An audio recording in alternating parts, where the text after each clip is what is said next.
Hello everyone, very good evening. स्वागत है आप सभी का आपके अपने चैनल नॉलेज स्काई पर।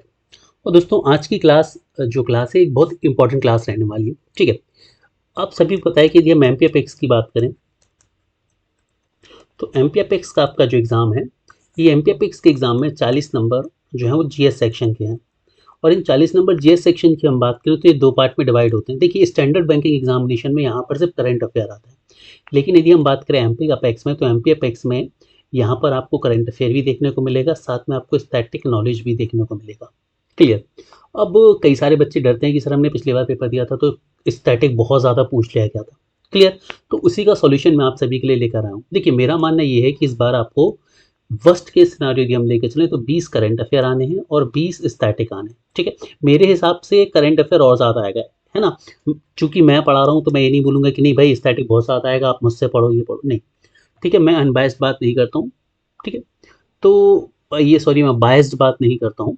ठीक है, तो करंट अफेयर के 20 क्वेश्चन और स्टैटिक के 20 क्वेश्चन, ये वर्स्ट केस सिनारियो रहेगा। वर्स्ट केस सिनारियो मतलब सबसे बुरी परिस्थिति है, तब भी फिर भी हमें लगता है कि भाई करंट अफेयर ज़्यादा आएगा। कई सारे बच्चों का मानना ये है कि नहीं सर, स्टैटिक ही हमें बहुत ज़्यादा देखने को यहाँ पर मिलेगा।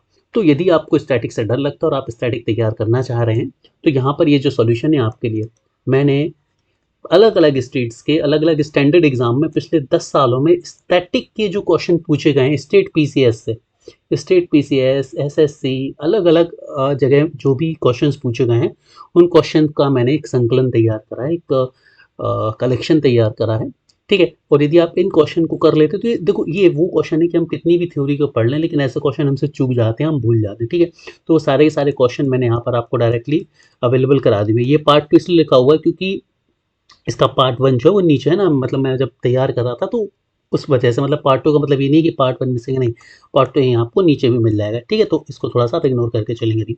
तो पिछले 10 साल के अलग अलग स्टेट्स के पीसीएस प्रीज में पूछे गए स्टैटिक जीके के क्वेश्चन है जिनको मैंने वन लाइनर फॉर्म में बना दिया है ताकि आप बहुत स्पीड से फटाफट इनको पढ़ सकें। इसमें मैंने हिस्ट्री को, पॉलिटी को, इकोनॉमिक्स को, ज्योग्राफी को और साइंस को कंबाइन कर दिया है। तो यदि आप इस पीडीएफ को पढ़ते हैं तो सिर्फ एमपीएफ एक्स नहीं, आप किसी भी एग्जाम में अपियर हो रहे हो जहाँ पर जीके पूछा जाता है वहाँ पर हर एक एग्जाम में ये आपकी डेफिनेटली मदद करने वाला है। ठीक है, सो बिना टाइम को वेस्ट हुए स्टार्ट करते हैं हमारी आज की क्लास को। उससे पहले यदि आपको इस पीडीएफ को डाउनलोड करना है तो इस पीडीएफ को मैंने क्या किया मैं आपको बता दूं। हमारा जो कंप्यूटर महापैक है, कंप्यूटर महापैक है, उस महापैक के साथ कंप्लीटली फ्री इसको मैंने डाल दिया है। तो जितने भी बच्चों ने कंप्यूटर महापैक को एक्सेस कर लिया है उन सभी बच्चों को ये पीडीएफ ऑलरेडी मिल जाएगी। ठीक है, चलिए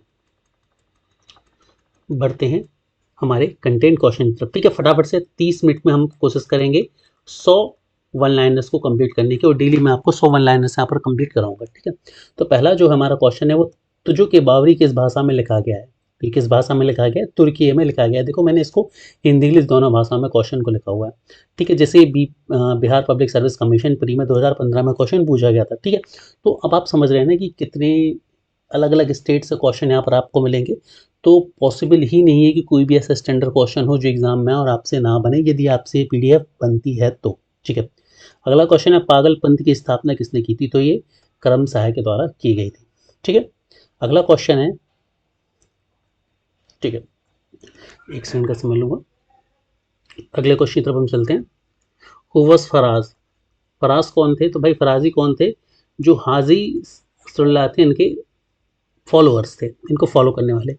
रामोसी विद्रोह सही रूप से किस भौगोलिक इलाके में हुआ था? तो ये पश्चिमी घाट में हुआ था, यानी कि वेस्टर्न घाट में हुआ था। शेर शाह को कहाँ दफनाया गया था? सासाराम में दफनाया गया था। सासाराम कहाँ पर है? बिहार में है। ठीक है, सासाराम बिहार में है।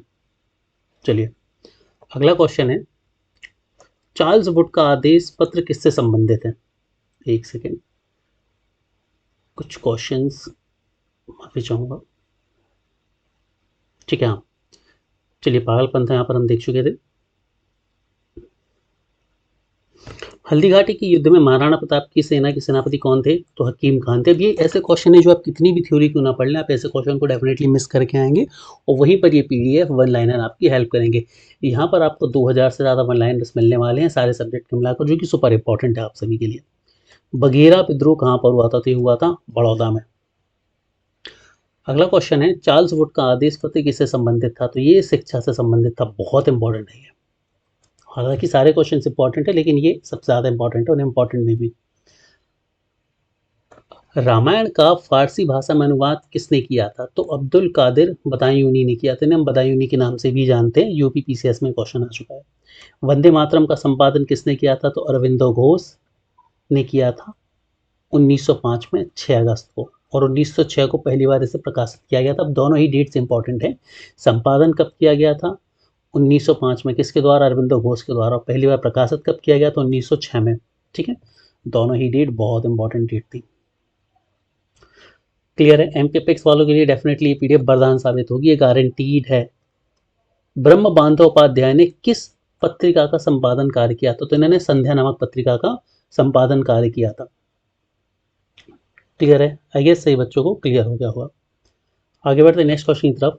अंग्रेजी साप्ताहिकी समाचार पत्र दी कॉमरेड का प्रकाशन किसने किया था? तो दी कॉमरेड का प्रकाशन मौलाना मोहम्मद अली ने किया था। कब? 1911 से लेकर 1914 के बीच किया था। मैं थोड़ा सा स्पीड से चल रहा हूँ, उसके पीछे रीज़न ये है कि हमें डेली क्लास सिर्फ 30 मिनट करनी है और हर 30 मिनट में 100 वन लाइनर हमें कवर करने होंगे। ये हमारा टारगेट होगा, इसलिए हम थोड़ा सा फास्ट ही चलेंगे और आपको भी कोशिश करनी है कि उसी स्पीड के साथ आप लोग मेंटेन करेंगे मुझे भी।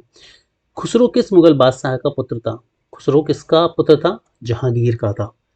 कौन नूरजहां के गुट का सदस्य नहीं था? तो इसमें खुर्रम जो थे वो नूरजहां के गुट का सदस्य नहीं थे। चलिए अगला क्वेश्चन है, कौन शाहजहां के शासनकाल का राजकवि कहलाता है? तो कलीब। यूपी पीसीएस 2015 में क्वेश्चन पूछा गया था। अगला क्वेश्चन है, किस प्रख्यात समाज सुधारक ने ज्ञानयोग, कर्मयोग तथा राजयोग नामक पुस्तकें लिखी थी? Again important question. इसी तरह के फैक्चुअल क्वेश्चन आपको ज़्यादा देखने को मिलेंगे जिसकी पूरी संभावना है। तो स्वामी विवेकानंद जी ने लिखी थी ज्ञानयोग, कर्मयोग और राजयोग नामक, ये तीनों की तीनों पुस्तकें। जहाँ पर हो आप लोग, जहाँ पर भी बैठे हो, अपने साथ जोर से रिकॉल करोगे, जो भी क्वेश्चन मैं बोल रहा हूँ उसको रिकॉल करना है जहाँ बैठे हो वहीं, यदि सच में पेपर निकालना है तो। सुप्रसिद्ध कोहिनूर हीरा शाहजहां को किसने उपहार में दिया था? तो मीर जुमला ने दिया था। किसने दिया था? मीर जुमला के द्वारा ही उपहार में दिया गया था। किसको दिया गया था? शाहजहां को दिया गया था। नेक्स्ट क्वेश्चन हम पहुंचते हैं। 1924 का बंगाल तारकेश्वर आंदोलन किसके विरुद्ध था? तो मंदिरों में भ्रष्टाचार के विरुद्ध था। हाली पद्धति किससे संबंधित थी? तो हाली पद्धति बंधुआ मजदूर यानी कि फोर्स्ड लेबर से ये संबंधित थी। नेक्स्ट क्वेश्चन है, गुरु नानक ने अपना उत्तराधिकारी किसे नियुक्त किया था? तो गुरु अंगद को किया गया था। तो गुरु नानक ने किसे उत्तराधिकारी बनाया था? गुरु अंगद को अपना उत्तराधिकारी बनाया था। पटना में किस सिख गुरु का जन्म हुआ था? तो पटना में गुरु गोविंद सिंह जी का जन्म हुआ था। नेक्स्ट क्वेश्चन है, किस अधिवेशन के लिए कांग्रेस ने पहली बार एक महिला को अध्यक्ष चुना था? तो कलकत्ता अधिवेशन 1917 में चुना गया था। अब मुझे ये बताओ सब लोग कि किसे चुना गया था? Who was that? who was first female president of Indian national Congress? फटाफट से बताओ, ये भी क्वेश्चन बन सकता है, अच्छा क्वेश्चन है। नेक्स्ट क्वेश्चन है, किस अधिवेशन में कांग्रेस ने पहली बार भारतीय रियासतों के प्रति अपनी नीति घोषित की थी? तो भाई 35वें अधिवेशन में, जो कि नागपुर में हुआ था 1920 में किया था। ये 35वां अधिवेशन 1920 नागपुर। इसी तरह से रिकॉल करना है भाई सभी को, इसी तरह से रिकॉल करना है आप सभी को। इस पीडीएफ के लिए आपको क्या करना है, हमारी एप्लीकेशन को डाउनलोड करना है। यदि आप पीडीएफ को एक्सेस करना चाहते हैं, वहाँ पर जितने भी कंप्यूटर बैंकिंग महापैक जो है उस पर एक्सेस किए हुए हैं, उस पैक में मैंने फ्री में ऐड कर दी है ये, ठीक है। इसकी पीडीएफ जो है ना, ये यूपीएससी वाले बच्चों के लिए 1299 रुपये में अवेलेबल है दोस्तों ये पीडीएफ, ठीक है। लेकिन ये पीडीएफ एमपीएफएक्स वालों को कम्प्लीटली फ्री दे रहा हूँ। क्यों दे रहा हूँ? क्योंकि भाई आपको 20 क्वेश्चन पढ़ने हैं, ठीक है। तो 20 क्वेश्चन के लिए क्यों ही पैसे दोगे आप, है ना। तो भाई सफिशिएंट है, फ्री ऑफ कॉस्ट अवेलेबल है कंप्यूटर महापैक के साथ। 1922 में गया कि इंडियन नेशनल कांग्रेस के अधिवेशन के अध्यक्ष कौन थे? तो भाई चित्तरंजन दास थे, और ये 37वां अधिवेशन था। कब हुआ था? 1922 में हुआ था। तो याद रखना 1922 37वां अधिवेशन, चित्तरंजन दास अध्यक्ष। किस भारतीय राष्ट्रीय कांग्रेस के अधिवेशन में जवाहरलाल नेहरू ने समाजवाद को भारत की समस्याओं को हल करने की कुंजी बताया था? अगेन इंपॉर्टेंट, ठीक है। तो ये बताया था लखनऊ अधिवेशन में, जो कि 49वें नंबर का था और 1936 में हुआ था, ठीक है। इस तरह से याद करनी है चीज़ें आपको। ये उड़ते तीर हैं, ये कितनी भी थ्योरी तुम पढ़ोगे तुम्हें नहीं बनेगा, उसके लिए तुम्हें ये वन लाइनर पढ़नी ही पड़ेगी। शिवाजी का जन्म कब हुआ तथा कब उन्हें छत्रपति की उपाधि धारण की? तो भाई देखो, दो क्वेश्चन है। उनका जन्म 1627 में हुआ, 1674 में उन्हें छत्रपति की सेवा, छत्रपति उन्हें जो कहा जाता है छत्रपति शिवाजी महाराज, तो छत्रपति की उपाधि उन्हें दी गई थी। 74 में जन्म हुआ था 27 में। किस आंदोलन के कारण भारतीय राष्ट्रीय कांग्रेस का विभाजन हुआ था, जिसके परिणाम स्वरूप नरम दल और गरम दल बने? तो इंपॉर्टेंट क्वेश्चन है, अगेन फैक्चुअल क्वेश्चन, और ऐसे ही क्वेश्चन आने की पॉसिबिलिटी रहेगी। तो स्वदेशी आंदोलन, स्वदेशी आंदोलन में हुआ था उनका बंटवारा। कौन गदर पार्टी का पहला सभापति थे? सोहन सिंह भागना पहले सभापति थे गदर पार्टी के। नेक्स्ट क्वेश्चन है, 1905 में क्रांतिकारी संगठन अभिनव भारत किस स्थान पर संगठित किया गया था? तो अभिनव भारत महाराष्ट्र में संगठित किया गया था। कहाँ पर दोस्तों? अभिनव भारत को महाराष्ट्र में संगठित किया गया था। अगला क्वेश्चन है, मैडम कामा ने 1907 में प्रथम तिरंगा ध्वज कहाँ फहराया था? तो इन्होंने स्टुटगार्ट में फहराया था। डेट थी 22 अगस्त 1907 को। दोनों इंपॉर्टेंट है कि 22 अगस्त 1907 को पहली बार फैलाया था, स्टुटगार्ट में फैलाया था जो कि जर्मनी में है। बंग भंग के बाद कौन सा आंदोलन शुरू किया गया था? तो किया गया था स्वदेशी आंदोलन भाई, बंग भंग के बाद। अगला क्वेश्चन है, सरफरोशी की तमन्ना अब हमारे दिल में है, देखना है जोर कितना बाजुए कातिल में, किसने लिखा है? तो राम प्रसाद बिस्मिल जी ने से लिखा हुआ था। नेक्स्ट है, कौन काकोरी कांड मुकदमे में सरकारी वकील बने थे? तो जगत नारायण मुल्ला जो है वो सरकारी वकील बन गए थे। 20वीं सदी के प्रारंभिक वर्षों में कांग्रेस के विभाजन की प्रक्रिया किस कारण शुरू हुई थी? तो कांग्रेस आंदोलनों की रणनीतियों पर, कांग्रेस आंदोलनों के उद्देश्यों पर, मतलब जो रणनीतियां थी और उनके उद्देश्य थे। ठीक है, क्योंकि कुछ ऐसे नेता थे जो चाहते थे कि हमें पूर्ण स्वराज मिले, कुछ चाहते थे कि हम डोमिनियन रहें, है ना, कुछ क्रांति के दम पर चाहते थे आज़ादी, कुछ असहयोग और क्या बोलते हैं हिंसा के दम पर चाहते थे, इसी वजह से। नेक्स्ट है, अखिल भारतीय किसान सभा के संस्थापक अध्यक्ष कौन थे? तो ये थे जगत प्रकाश नारायण जी थे। अगला क्वेश्चन है, स्वामी सहजानंद सरस्वती ने भूमि और जलमार्ग के राष्ट्रीयकरण की मांग के साथ अपनी मृत्यु के पूर्व किस संगठन का गठन किया था? तो इन्होंने किया था अखिल भारतीय संयुक्त किसान सभा, अखिल भारतीय संयुक्त किसान सभा। ठीक है, ये ऐसी चीजें जो बेटा बुक्स में ढूंढते रह जाओगे और आपको एग्जाम में ऐसे क्वेश्चन देखने को मिलेंगे। सत्येंद्र नाथ टैगोर द्वारा स्थापित दल का नाम क्या था? तो ये था क्रांतिकारी साम्यवादी दल। ठीक है, और ये एग्जाम आप देख सकते हैं कि भाई स्टेट पीसीएस में पूछे गए एग्जाम है, आगे एमपी के भी एग्जाम्स आने वाले हैं ना, हर एक स्टेट के आएंगे। पार्ट 1 में एमपी के थे। ठीक है, चलिए, रॉलेट सत्याग्रह का संबंध किससे था? तो रॉलेट अधिनियम सेडिशन कमेटी की सिफारिशों पर आधारित था। किस क्षेत्र में राहुल सांकृत्यान 1920 के असहयोग आंदोलन में सक्रिय थे? तो ये छपरा में सक्रिय थे।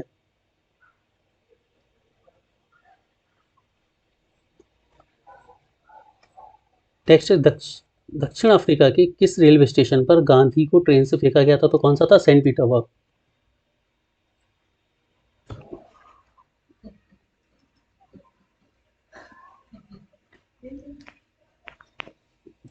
चलिए नेक्स्ट क्वेश्चन की तरफ हम चलते हैं, सॉरी फॉर द इंटरप्शन।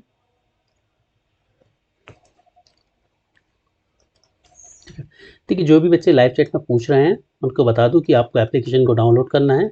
इसमें कंप्यूटर बैंकिंग महापैक है, उस पैक में आपको फ्री ऑफ कॉस्ट जो है वो ये पीडीएफ अवेलेबल करा दी गई है। ठीक है, तो जो भी पहले परचेस कर चुके हैं उनको ऑलरेडी इसका एक्सेस मिल जाएगा। ठीक है, किस घटना के बाद महात्मा गांधी ने असहयोग आंदोलन को अपनी हिमालय जैसी भूल बताई थी? ठीक है, किसे बताया था भाई? चौरी चौरा कांड के बाद। ठीक है, अच्छा, कोई भी स्टूडेंट ये नहीं सोचेगा कि सर वन लाइनर ही क्यों। देखिए, ये स्टेट पीसीएस प्रीज में पूछेगा, सारे के सारे क्वेश्चंस हैं, आपको ऑप्शन ना पढ़ना पड़े, समय कम है, कम समय में आप ज़्यादा कंटेंट कंज्यूम कर सके, इसलिए इसको वन लाइनर में बदल दिया गया है। यदि आप इसकी मेन पीडीएफ चाहते हैं जो प्रॉपर उसी फॉर्मेट में हो तो वो भी आप ले सकते हैं। चलिए, गांधी जी ने राजनीति का जो प्रतिमान प्रस्तुत किया, गांधी जी ने राजनीति का जो प्रतिमान प्रस्तुत किया उसमें कौन सी विशेषता नहीं थी? सत्ता नहीं थी। ठीक है, इसमें ऑप्शन रहे होंगे अहिंसा रही होगी, सत्य रहा होगा, और भी ऑप्शन रहे होंगे, इसमें से सत्ता नहीं थी। क्यों? क्योंकि गांधी जी ने कभी भी कोई पद धारण नहीं किया। गांधी जी को वन मैन बाउंड्री फोर्स कहकर किसने संबोधित किया था? माउंटबेटन ने किया था। इंपॉर्टेंट है। कौन कहा करते थे गलत साधन से हम कभी भी सही उद्देश्य तक नहीं पहुंच सकते, या जो गलत साधन हमें कभी भी सही उद्देश्य तक नहीं ले जाते? एम के गांधी, मोहनदास करमचंद गांधी, यानी कि गांधी जी। चलिए नेक्स्ट है, कौन इस सिद्धांत के प्रबल समर्थक थे कि जो नैतिक दृष्टिकोण से गलत है वह राजनीतिक दृष्टिकोण से भी सही नहीं हो सकता? फिर से गांधी जी। महात्मा गांधी ने भारत में अपना पहला जनभाषण कहाँ दिया था? तो वाराणसी बीएचयू बनारस हिंदू विश्वविद्यालय में दिया था। अब देख लो ये ऐसे क्वेश्चन, ये तुम्हें बुक में स्किप होंगे ही होंगे और ऐसे क्वेश्चन तुम्हें एग्जाम में देखने ही मिलेंगे और फिर तुम बोलोगे कि सर ऐसे क्वेश्चन हम क्या करते, कहाँ से आ गए। ठीक है, कोई बात नहीं, यदि इस पीडीएफ को पढ़ोगे तो ऐसे क्वेश्चन नहीं छूटेंगे। नेहरू रिपोर्ट किसकी अध्यक्षता में एक कमेटी द्वारा तैयार किया गया था और इसका विषय क्या था? तो भाई मोतीलाल नेहरू की अध्यक्षता में। और भारत में संवैधानिक व्यवस्थाएं कैसी होनी चाहिए, इस विषय पता है। इस क्वेश्चन को ध्यान से समझना। जो नेहरू रिपोर्ट थी, कंफ्यूज होंगे बच्चे, नेहरू रिपोर्ट आएगी तुम जवाहरलाल नेहरू लगा के आ सकते हो, नहीं, ये मोतीलाल नेहरू ने बनाई थी और विषय क्या था? संवैधानिक व्यवस्थाएं भारत में। ठीक है, दोनों चीजें बहुत इंपॉर्टेंट है। हाँ, मुस्लिम लीग के किस अधिवेशन में एम ए जिन्ना ने अपना 14 सूत्रीय प्रस्ताव रखा था? तो भाई ये 1929 ईस्वी में रखा था। किसने अप्रैल 1930 में नमक कानून तोड़ने के लिए तंजौर तट पर एक अभियान संगठित किया था? तो ये किया था सी राजगोपालाचारी ने। ठीक है, जिसे बोला जाता है वेदर नैन मार्च, वेदर नैन मार्च है ना। गांधी जी ने जो ये किया था इसे हम दांडी मार्च बोलते हैं और सी राजगोपालाचारी ने किया था उसे हम वेदर नैन मार्च कहते हैं। तो ये दोनों चीजें याद रखनी है। नेक्स्ट पॉइंट की तरफ हम पहुंचते हैं। वर्ष 1937 के चुनावों में कितने प्रांतों में कांग्रेस का मंत्रिमंडल बना था? तो ये बना था 6 प्रांतों में। देखो देखो, डेली में इसके 100 पॉइंट कराने वाला हूँ आधे घंटे में। यदि तुम इसे इकट्ठा करना चाहते हो तो तुम इस पीडीएफ को एक्सेस कर सकते हो भाई। ठीक है, it's all up to you, कोई फोर्स नहीं है। लंदन में आयोजित गोलमेज सम्मेलनों में से किस में महात्मा गांधी उपस्थित रहे थे? द्वितीय में। देखो 3 हुए थे, 1930, 31, 32 में। तो 31 में जो सेकंड हुआ था इसमें गांधी जी ने पार्टिसिपेट किया था, बाकी के 30 में और 32 में नहीं किया था, तो याद रखना है। भारतीय दुर्भिक्षा संहिता 1883, इंडियन फेमाइन कोड 1883 का निर्माण किस आयोग ने किया था? तो ये किया था भाई स्ट्रेची आयोग ने, स्ट्रेची कमीशन। ठीक है, इंपॉर्टेंट है, याद रखने। इस तरह के जो फैक्चुअल डेटा है वही आपको अपेक्स बैंक में पूछा जाएगा और वही क्वेश्चन पार्ट 2 में मैं आपको मेनली करा भी रहा हूँ। न्यू लैम्प्स फॉर ओल्ड लेख श्रृंखला 1893 से 94 में सर्वहारा वर्ग के साथ संपर्क से बाहर होने के लिए कांग्रेस की आलोचना की गई 3 लेखों के लेखक कौन थे? अरविंद घोष थे। ठीक है, अभी देखो शुरू की जो 2 से 3 क्लासेस होंगी ना, उसमें आपको मैं हिस्ट्री पढ़ाऊंगा, हिस्ट्री के 1 लाइनर कराऊंगा। उसके बाद 3 से 5 या 6 जो क्लासेस होंगी उसमें आपको पॉलिटी मिलेगी। तो ऐसे ऐसे 2-2 3-3 क्लासेस में आपको अलग अलग सब्जेक्ट मिलेंगे ताकि चीज़ें मिक्सअप ना हो आपके लिए। ठीक है, तो ये मत सोचना कि सर सिर्फ हिस्ट्री के क्वेश्चन क्यों आने, सारे क्वेश्चन है, बस उनको कैटेगराइज कर दिया हमने। ठीक है, ताकि चीज़ें मिक्सअप ना हो। ओके, नेक्स्ट क्वेश्चन है, राजा जनता के लिए बने, जनता राजा के लिए नहीं बनी। राष्ट्रीय आंदोलन के दौरान यह किसने भाषण दिया था? तो दादा भाई नेहरू जी ने दिया था। किसने 1921 में पहली बार पूर्ण स्वतंत्रता की मांग को उठाया था? तो मौलाना हसरत मोहानी ने उठाया था। नेक्स्ट, किसने 31 दिसंबर 1928 को दिल्ली में हुए सर्वदलीय मुस्लिम सम्मेलन की अध्यक्षता की थी? आगा खां। बहुत सारे बच्चे मोहम्मद अली जिन्ना ही लगा कर आएंगे जो नहीं पढ़ते जी के प्रॉपरली। ठीक है, क्लियर। भारत की कम्युनिस्ट पार्टी और राष्ट्रीय स्वयंसेवक संघ की स्थापना किस वर्ष की गई थी? तो ये 1925 में की गई थी। नेक्स्ट इज 1929 में जारी किए गए दीपावली घोषणा पत्र का संबंध किससे था? तो ये डोमिनियन स्टेटस से था। 1929 दीपावली घोषणा पत्र, डोमिनियन स्टेटस। ठीक है, इस तरह से चीज़ों को याद रखना है कोरिलेट करके। Next is Indian national movement the long term dynamics के लेखक कौन है? बिपिन चंद्र। इनमें से किसने रानी लक्ष्मीबाई रेजिमेंट की स्थापना करी थी? तो सुभाष चंद्र बोस ने करी थी, 12 जुलाई 1943 को करी थी। कौन? The problem of the first east, the problem of the far east नामक पुस्तक के लेखक है? तो लॉर्ड कर्जन, लॉर्ड कर्जन है। नेक्स्ट वन, कौन कैबिनेट मिशन का सदस्य नहीं था? तो विलियम वुड जो थे वो कैबिनेट मिशन के सदस्य नहीं थे। भारत में अनेक तीर्थयात्री श्रीशैलम की यात्रा करते हैं जो 12 ज्योतिर्लिंगों में से एक है, कहाँ पर स्थित है? तो ये आंध्र प्रदेश के कर्नूल जिले में है। ठीक है, श्रीशैलम 12 ज्योतिर्लिंगों में से एक है। भारत विभाजन के संदर्भ में 1947 में नियुक्त सीमा आयोग की अध्यक्षता किसने की थी? तो ये की थी रैडक्लिफ ने, और हम सभी को पता है रैडक्लिफ लाइन भी है। तो अब आप लोग के लिए क्वेश्चन ये है कि मुझे बताओ, ये जो रैडक्लिफ लाइन है ये किन दो देशों के बीच बनती है? रैडक्लिफ लाइन किन दो देशों के बीच बनती है? ये भी एक अच्छा क्वेश्चन बन सकता है। जल्दी से बताओ मुझे, रैडक्लिफ लाइन, ये आपको ज्योग्राफी में पढ़ने मिलेगा। मैं यहाँ पर पूछ लेता हूँ कि रैडक्लिफ लाइन किन दो देशों के बीच है? कलमकारी चित्रकला निर्दिष्ट करती है, कलमकारी चित्रकला कहाँ की है, किससे रिलेटेड है, किसको दर्शाती है? तो ये दक्षिण भारत में सूती वस्त्र का हाथ से की गई चित्रकारी है ना, मतलब सूती वस्त्र के ऊपर हाथ से की गई चित्रकारी है, जो कि दक्षिण भारत में होती है मुख्य रूप से। विष्णु चिंचालकर कौन थे? ये एक चित्रकार थे। ठीक है, जैसा बोला था कि भाई एमपी के भी एग्जाम आपको देखने को मिलेंगे। ठीक है, तो सारे अलग अलग स्टेट के क्वालिटी क्वेश्चंस आपको इस पीडीएफ में देखने को मिलेंगे।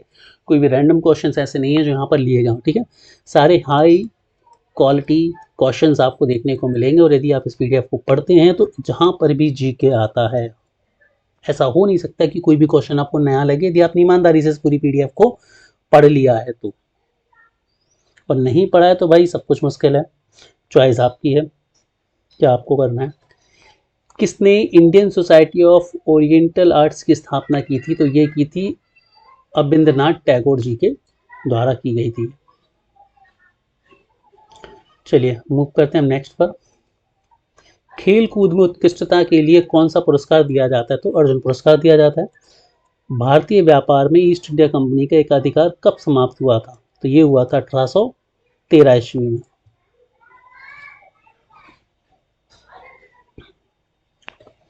बोर्ड ऑफ कंट्रोल की स्थापना किस अधिनियम के अंतर्गत की गई थी? तो पिट्स इंडिया एक्ट 1784 में की गई थी। एक सेकंड का समय लूंगा दोस्तों।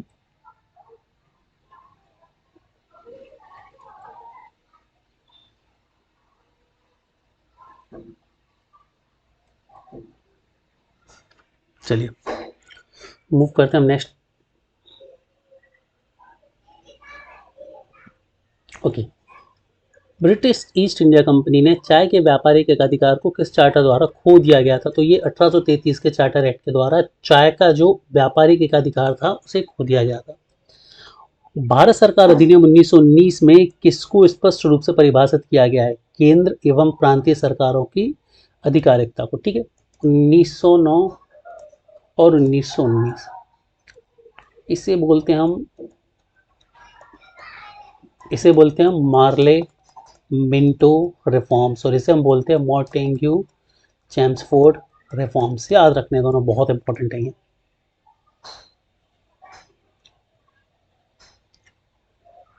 अगला है 1935 का गवर्नमेंट ऑफ इंडिया एक्ट क्यों महत्वपूर्ण है? तो इसलिए महत्वपूर्ण है क्योंकि ये भारतीय संविधान का प्रमुख स्रोत है ना। क्योंकि हमारा जब संविधान बन के तैयार हुआ तो उसमें मूलतः 395 आर्टिकल थे, लगभग 395 आर्टिकल थे, सॉरी 325 आर्टिकल थे आएंगे। उसमें से मैक्सिमम जो आर्टिकल थे अराउंड 235 के आसपास, वो जो थे वो 1935 के एक्ट से ही देखने को हमें मिलते हैं। इसीलिए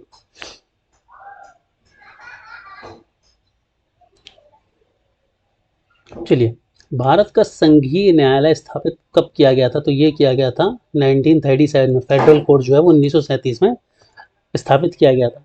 भारत में राष्ट्रीय मानवाधिकार आयोग की अध्यक्षता के अध्यक्ष हेतु क्या प्रावधान किए गए हैं? तो ध्यान से समझो, जो पूर्व मुख्य न्यायाधीश हैं वही इसके अध्यक्ष बन सकते हैं, और इनका कार्यकाल 5 वर्षों का और आयु 70 वर्ष तक हो सकती है। ठीक है, हालांकि ये क्वेश्चन के आने के चांसेस बहुत कम है, तो इसे भूल भी सकते हो। ओके, डेट इंपॉर्टेंट है। मानव अधिकार संरक्षण अधिनियम 1993 में आया। ठीक है, और मानव अधिकारों को बेहतर बनाना इसका क्या है मुख्य उद्देश्य।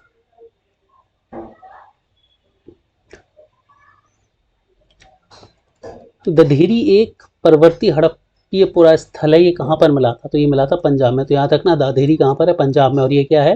हड़प्पीय पुरा स्थल है। हड़प्पी यानी कि हड़प्पन सभ्यता। हाथी दांत का पैमाना हड़प्पी संदर्भ में कहाँ पर मिला था? तो ये लोथल में मिला था। इस तरह के जो फैक्चुअल क्वेश्चन ये बहुत इंपॉर्टेंट है। अब के पॉइंट ऑफ व्यू से यदि मैं बात करूँ तो कि कौन चीज़ कब आई, कहाँ मिली, क्या मिली, कौन क्या होता है, इस तरह से। गोपद ब्राह्मण किससे संबंधित है? अथर्ववेद से। इंपॉर्टेंट क्वेश्चन है। एमपी में तो पूछे जाने की पॉसिबिलिटी पूरी है इसकी। वैदिक साहित्य का सही क्रम क्या है? तो भाई सबसे पहले सही वैदिक संहिताएं, फिर ब्राह्मण, फिर आरण्यक, फिर उपनिषद। वैदिक धर्म क्या था? बहुदेववाद, यानी कि बहुत सारे देव होते हैं, जैसे कि हिंदुओं में हमें माने जाते हैं। अगला क्वेश्चन है, महाभारत मूलतः किस रूप में जानी जाती है? तो ये एक जय संहिता है।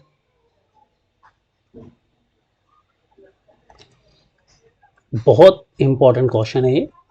एमपी के एग्जाम के पॉइंट ऑफ व्यू से यदि हम बात करें कि भाई सत्यमेव जयते शब्द को किस उपनिषद से लिया गया, तो इसे मुंडोक उपनिषद से लिया गया है। बुद्ध के जीवन की किस घटना को महाभिनिष्क्रमण के रूप में जाना जाता है? तो उनका ग्रह त्याग, जब उन्होंने ग्रह को त्याग कर दिया था। क्लियर है? आई गेस चीजें सभी बच्चों को यहाँ तक समझ आ रही होंगी। कौन सा नाम बुद्ध का दूसरा नाम माना जाता है? तो साक्यमुनि भी इन्हें कहा जाता है और तथागत भी इन्हें कहा जाता है। साक्यमुनि एवं तथागत। किन राज्यों का संबंध गौतम बुद्ध के जीवन से था? तो कौशल और मगध। सप्तपर्णी गुफा कहाँ पर स्थित है? तो ये राजगृह में स्थित है। सप्तपर्णी गुफा की यहाँ पर बात हो रही है। द्वितीय बौद्ध समिति का आयोजन कहाँ पर किया गया था? वैशाली में। अगेन इंपॉर्टेंट क्वेश्चन, क्योंकि ये फैक्चुअल डेटा है।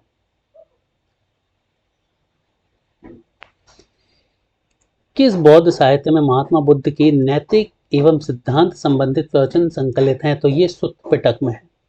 सर एडविन एर्नाल्ड की पुस्तक the light of the Asia किस पर आधारित है? तो ये ललित विस्तार पर आधारित है। किस पर आधारित है? ललित विस्तार पर ये दोस्तों आधारित है। ठीक है, बढ़ते हैं नेक्स्ट क्वेश्चन की तरफ हमारे। हीनयान अवस्था का विशालतम एवं सर्वाधिक विकसित शैलकृत चैत्यग्रह स्थित है। कहां पर है? कार्ले में। वल्लभी विश्वविद्यालय स्थित था कहां पर? गुजरात में। कौन सा धर्म विश्व विनाशकारी प्रलय की अवधारणा में विश्वास नहीं करता, यानी कि एक दिन विश्व खत्म हो जाएगा, ऐसा कौन नहीं मानता? तो जैन धर्म बेसिकली नहीं मानता है ऐसा कि किसी दिन प्रलय आएगा और पूरी दुनिया नष्ट हो जाएगी। अगला क्वेश्चन है, चंपा किस महाजनपद की राजधानी थी? चंपा किस महाजनपद की राजधानी थी? तो भाई ये अंग देश की राजधानी थी। देखो बहुत सारे बच्चे मुझसे बोलते हैं कि सर करंट अफेयर के लिए हम क्या करें? तो करंट अफेयर के लिए मैं आपको बता चुका हूं कि दिसंबर 25 से मई 26 तक का करंट अफेयर पढ़ो, और इसमें से भी जैसे आपका एग्जाम, आप ये मान के चलिए कि last Saturday Sunday of May में है, तो आप ये मान के चलिए कि आप 15 ऑफ मई तक का करंट अफेयर जो है वो पढ़ के जाएंगे। 15 ऑफ मई तक का करंट अफेयर आप पढ़ के जाएंगे, ये फैक्ट। नेक्स्ट क्वेश्चन है, चंद्रगुप्त मौर्य ने सेल्यूकस को किस वर्ष पराजित किया था? तो इन्होंने 315 ईसा पूर्व में पराजित किया था। कौटिल्य के अर्थशास्त्र के अनुसार मौर्यकालीन न्याय व्यवस्था में न्यायालय अस्तित्व में थे, धर्मस्थनीय और कंटक शोधन। ठीक है, धर्मस्थनीय और कंटक शोधन। आगे बढ़ते हैं। विदेशियों को भारतीय समाज में मनु द्वारा दिया गया सामाजिक स्तर क्या था? व्रात्य क्षत्रियों का। क्या बोला जाता था? उन्हें व्रात्य क्षत्रिय बोला जाता था। किस अभिलेख में चंद्रगुप्त और अशोक दोनों का उल्लेख किया गया है? तो ये महाक्षत्र रुद्रदामन का जूनागढ़ अभिलेख इसमें किया गया है। किस हिंद यवन शासक को शीशे के सिक्के जारी किए थे? तो ये स्ट्रैटो द्वितीय ने शीशे के सिक्के जो हैं वो जारी किए थे। ठीक है, ओके, मूव करते हमारे नेक्स्ट पॉइंट की तरफ।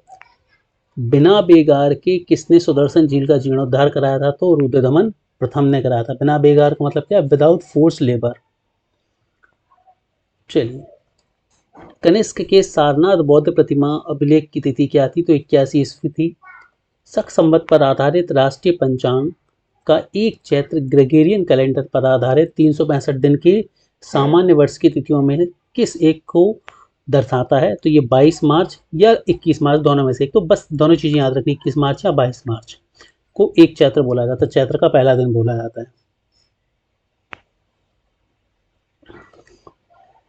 किसका उल्लेख कनिष्क के रप्तक अभिलेख में नहीं था? तो ये श्रावस्ती का नहीं था।